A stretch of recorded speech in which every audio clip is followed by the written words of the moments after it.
السلام علیکم ورحمۃ اللہ وبرکاتہ۔ الحمدللہ رب العالمین، نحمدہ ونصلی علی رسولہ الکریم، اما بعد، قال اللہ تعالی فی شان حبیبہ ان اللہ وملائکتہ یصلون علی النبی یا ایھا الذین آمنوا صلوا علیہ وسلموا تسلیما۔ اللہم صل علی سیدنا نبینا شفیعنا حبیبنا و مولانا محمد وبارک وسلم۔ الحمدللہ ثم الحمدللہ، اللہ تبارک و تعالیٰ کے فضل و کرم سے آج ہمارا یہ 98واں درس ہے۔ 98 یعنی کہ 98، اور آج ہم سورہ بقرہ کی 133، 134، 135 اور 136 یعنی کہ 4 آیات کی تلاوت کا شرف حاصل کریں گے اور اس کا ترجمہ اور مختصر تفسیر بیان کی جائے گی۔ اللہ تبارک و تعالیٰ سے دعا فرمائیں کہ خیر کا معاملہ فرمائیں۔ رب اشرح لی صدری ویسر لی امری واحلل عقدۃ من لسانی یفقہوا قولی۔ اعوذ باللہ من الشیطان الرجیم، بسم اللہ الرحمن الرحیم۔ ام کنتم شہداء اذ حضر یعقوب الموت اذ قال لبنیہ ما تعبدون من بعدی قالوا نعبد الہک و الہ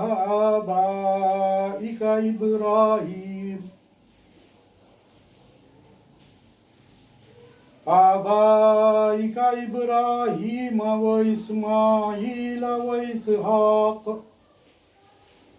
الہا واحدا ونحن له مسلمون۔ تلک امۃ قد خلت لہا ما کسبت ولکم ما کسبتم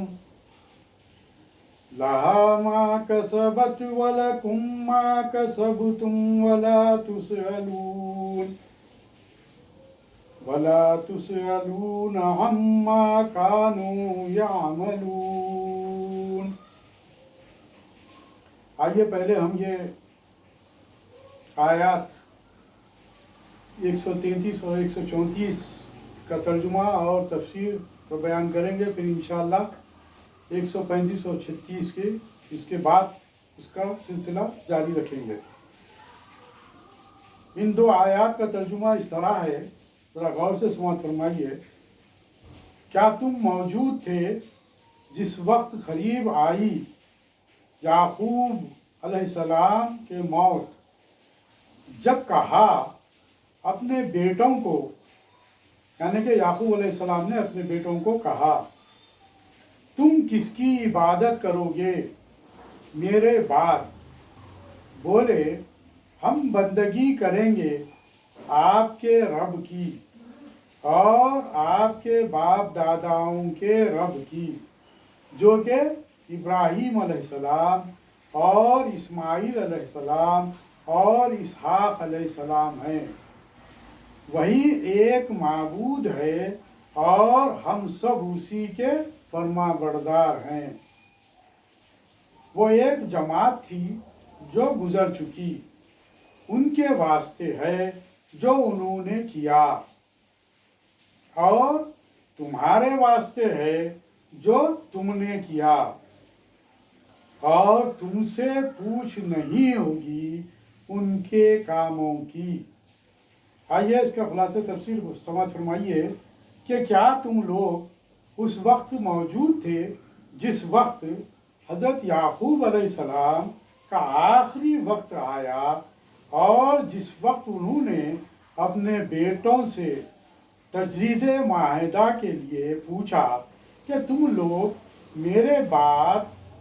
کس کی پرستش کرو گے، کس کی عبادت کرو گے؟ انہوں نے بالاتفاق، یعنی کہ وہ 2 صاحبزادے جتنے بھی تھے ان سب نے مل کر جواب دیا کہ ہم اس ذات پاک کی پرستش کریں گے، یعنی کہ اس ذات پاک کی عبادت کریں گے جس کی آپ اور آپ کے بزرگ حضرات حضرت ابراہیم علیہ السلام وہ اسماعیل علیہ السلام وہ اسحاق علیہ السلام نے پرستش کرتے آئے ہیں، یعنی وہی معبود جو وحدہ لا شریک ہے، اور ہم احکام میں اسی کی اطاعت پر قائم رہیں گے۔ یہ ان بزرگوں کی ایک جماعت تھی، یعنی کہ جو حضرت یعقوب علیہ السلام کے فرزندوں سے جو بات کہی گئی، تو وہ جو جماعت تھی اس کے تعلق سے یہاں پر یہ بات کہی گئی کہ یہ ان بزرگوں کی ایک جماعت تھی جو اپنے زمانے میں گزر چکی، ان کے کام ان کا کیا ہوا آئے گا۔ یہ بہت ہی اہم نکتہ ہے جو بیان کیا جا رہا ہے کہ وہ پہلے قوم تھی، وہ پہلی جماعت تھی، وہ پہلے کے بزرگ تھے، پہلے کے لوگ تھے جو گزر چکے ہیں، انہوں نے جو کیا وہ اس کے کام آئے گا، اور تمہارے کام تمہارا کیا ہوا آئے گا، تم جو کرو گے اس کا صلہ تمہیں ملے گا، اور تم سے ان کے کیے ہوئے کی پوچھ بھی تک نہیں ہوگی، اور خالی تذکرہ بھی تو نہ ہوگا، رہا اس سے تم کو نفع پہنچنا یہ تو بڑی دور کی بات ہے۔ آئیے اس سے متعلق چند تفصیلات آپ کے سامنے بیان کی جاتے ہیں کہ سابقہ آیت میں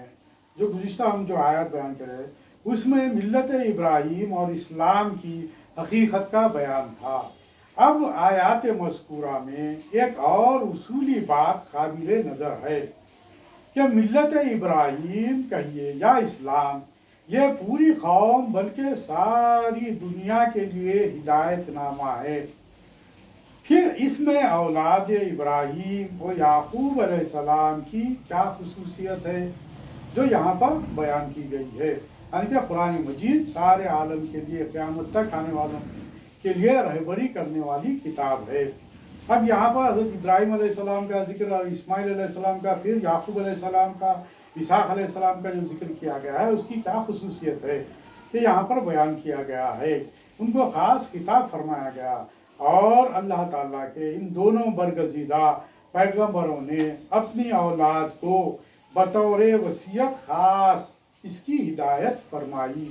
یہاں پر دیکھیے کہ والدین کی ذمہ داری بتائی جا رہی ہے اس آیت میں۔ اس سے ایک تو یہ معلوم ہوا کہ اولاد کی محبت اور ان کی بھلائی کی فکر مقام رسالت و نبوت بلکہ قلت کے بھی منافی نہیں۔ اللہ تعالیٰ کا وہ خلیل جو ایک وقت اپنے رب کا اشارہ پا کر اپنے چہیتے بیٹے کو ذبح کرنے کے لیے کمر بستہ نظر آتا ہے، وہی دوسرے وقت اپنی اولاد کی دینی اور دنیاوی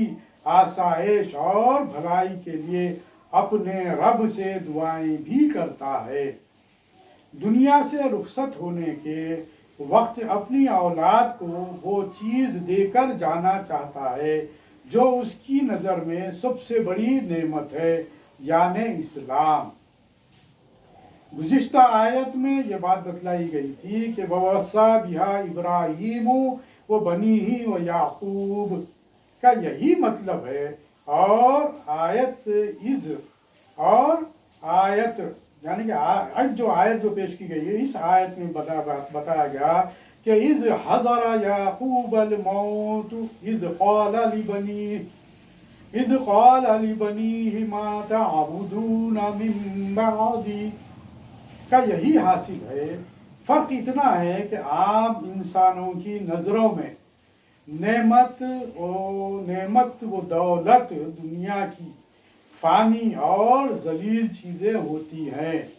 جو دنیا دار جو لوگ ہوتے ہیں، جو عام لوگوں کی نظروں میں دنیا جو فانی دنیا ہے اسی کی طرف آدمی جو سو اپنی نظریں دوڑاتا ہے، لیکن ان کی نظر حوصلہ بلند ہے، یعنی کہ انبیاء کرام کی جو نظر ہوتی ہے اور صالحین کی جو نظر ہوتی ہے ان کی نظریں بلند ہوتی ہیں۔ ان کے نزدیک اصلی دولت ایمان اور عمل صالح یا اسلام ہے، یعنی کہ یہاں پر یہ بات بتلائی جا رہی ہے کہ ان انبیاء کرام نے حضرت یعقوب علیہ السلام نے اپنی اولاد کو انتقال سے قبل جمع کیا اور ان سے کہا کہ میرے بعد تم کس کی پوجا کرو گے، کس کی پرستش کرو, کس کی عبادت کرو گے, وہ باتیں یہاں پر آئی اور اسی کی جانب جو سو انہوں نے وصیت کی. جس طرح عام انسان اپنی موت کے وقت یہ چاہتے ہیں کہ جو بڑی سے بڑی دولت ان کے پاس ہے وہ ان کی اولاد کو ملے, ان کی اولاد کو دیے جائیں, اسی طرح انبیاء علیہ السلام اور ان کے متبعین اولیاء کی سب سے بڑی خواہش یہ ہوتی ہے کہ جس چیز کو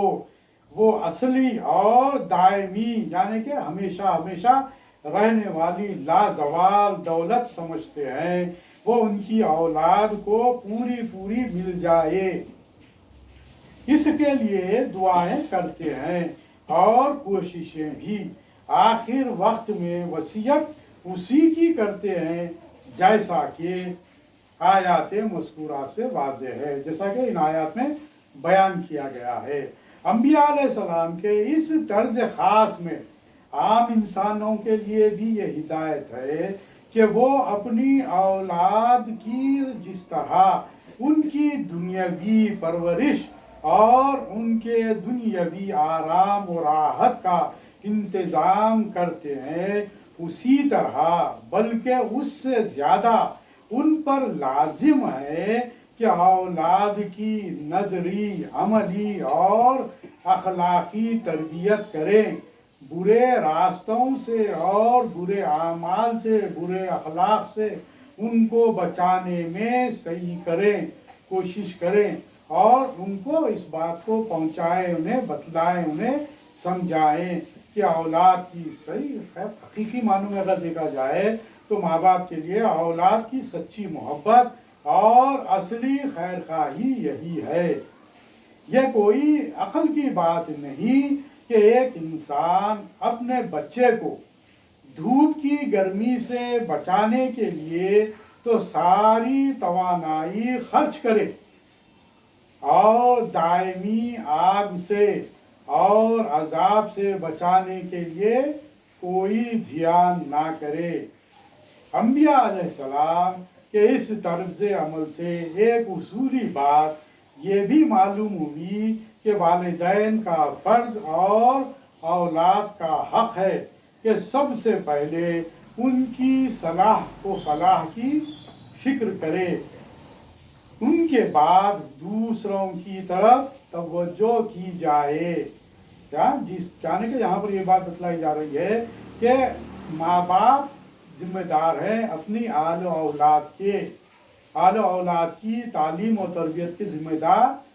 سب سے پہلے ماں باپ ہیں. تو سب سے پہلے اگر ماں باپ اپنے آل و اولاد کی طرف توجہ کریں تو وہ اپنا فریضہ پورا کرنے والے ہوں گے. اور اس میں 2 حکمتیں یہاں پر بیان کی گئی ہیں, بلکہ 3 حکمتیں بیان کی گئی ہیں. انبیاء علیہ السلام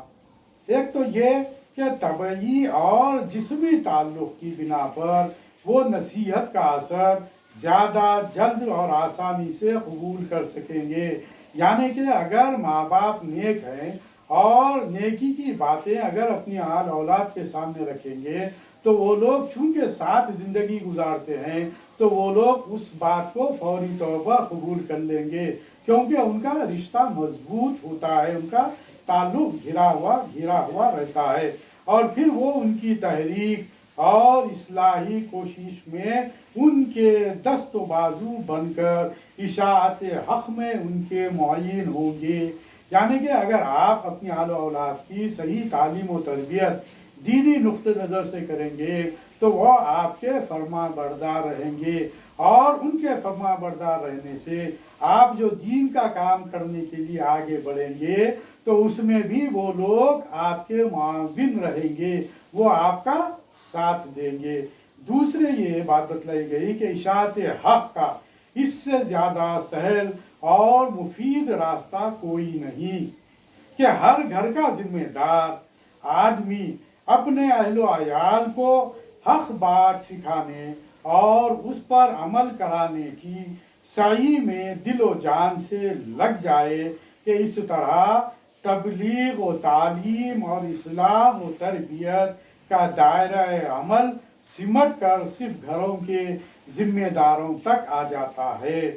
مطلب اس کا یہ ہے کہ ان کو سکھلانا پوری قوم کو سکھانے کے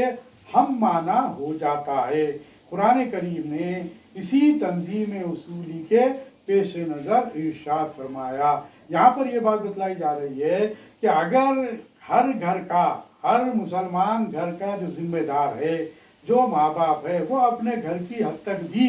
اس بات کو کر دیں کہ دین کو اپنی آل و اولاد میں رائج کریں، تو ہوگا یہ کہ ہر گھر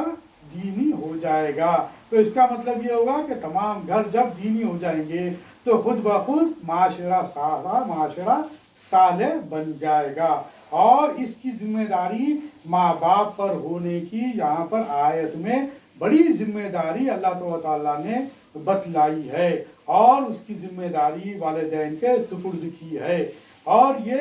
یہاں پر اللہ تعالیٰ نے اس آیت میں وضاحت کر دی ہے کہ کیا، یا ایھا الذین آمنوا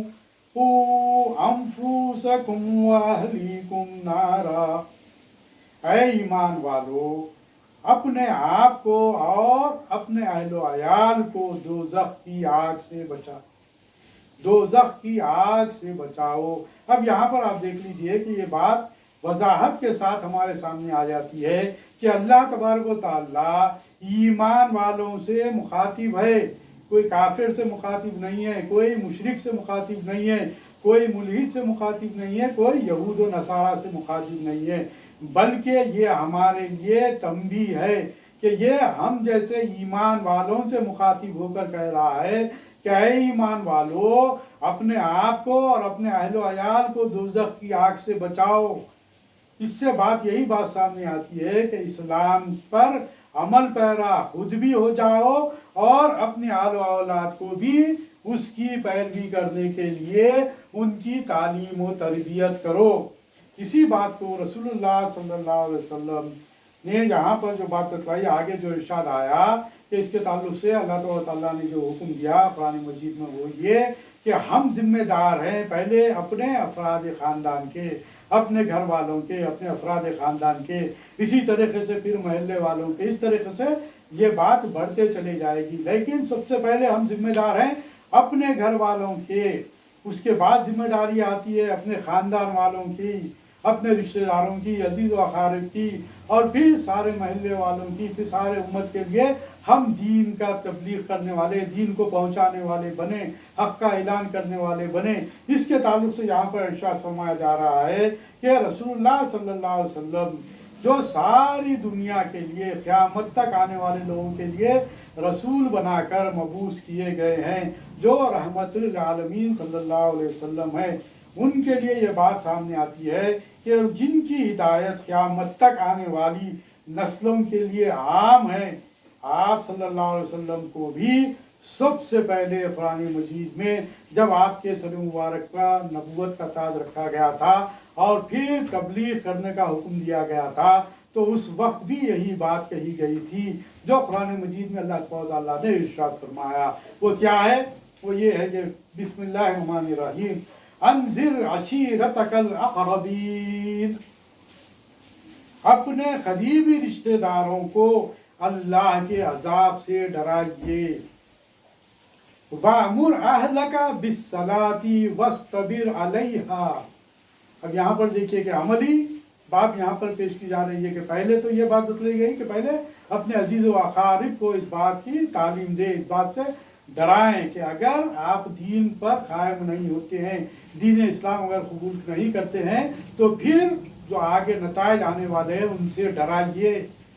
اپنے قریبی رشتہ داروں کو اللہ کے عذاب سے ڈرائیے۔ اور پھر یہاں کہا جا رہا ہے کہ یعنی اپنے اہل و عیال کو نماز کا حکم کیجئے۔ آپ دیکھیے کہ نماز کی کس قدر اہمیت ہے، اور اس کے لیے بات بتلائی جا رہی ہے کہ سب سے پہلے انہیں نماز کا حکم دیجئے، اور پھر خود بھی اس کے پابند رہیے،